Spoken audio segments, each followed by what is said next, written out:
Good morning, my sugar sweaties! So, for today's video, gagawa na naman tayo ng cake. Ayan. So, bali ito, my sugar sweaties, ay dalawang tier ang ating gagawin ngayon. Bali, bini cake po ang gagawin natin. So, ito na nga, my sugar sweaties, still ang gamit natin ditong icing ay boiled icing. So, naglagay lang tayo dito ng dalawang chiffon cake. Bali, dalawang layer yan.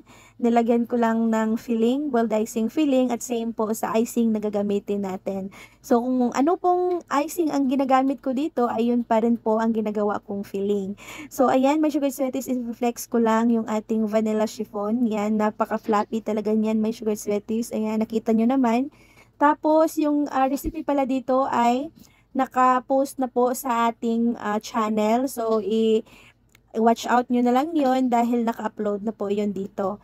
So, ayan, my sugar sweaties. Lagyan lang natin to ng icing sa gilid. Yan. So, ganito kayo mag-icing, my sugar sweaties, no? Lalo na sa mga beginners, no? Para hindi po sasabay yung cake crumbs sa inyong icing. Yan. Kung kailangan po ay lagyan po ng maraming icing ang iyong spatula. Ayan. Make sure po, my sugar sweeties, no, na yung inyong spatula ay hindi po didikit sa cake na walang icing para hindi po sasabay yung cake crumbs. Yan, tapos palinisin lang natin ng paganto. Yan, so itong cake pala, my sugar sweeties, ay 8 by 4. Yan, so maliit lang tong cake natin. Yung cake board naman na ginagamit natin ay 12 inches.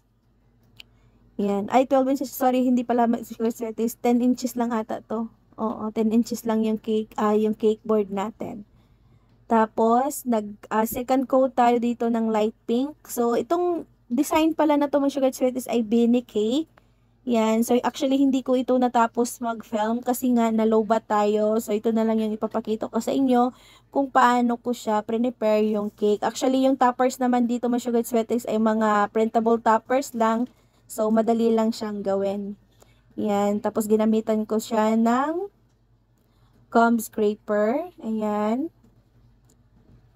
Tapos, ito naman yung para sa ating second tier. So, itong second tier natin, mga sugar sweaties, ay maliit lang. 6 by 3.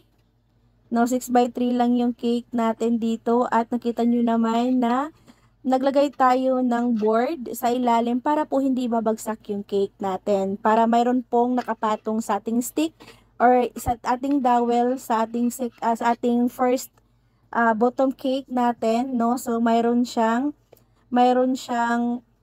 paghahawakan na board sa ating second tier para po hindi babagsak yung cake natin. Lalong-lalo na no, may sugar sweaties na chiffon, so madaling babagsak yan. So, yun lang, my sugar sweaties, ang aking ma-share sa inyo for today's video. Bye, my sugar sweaties!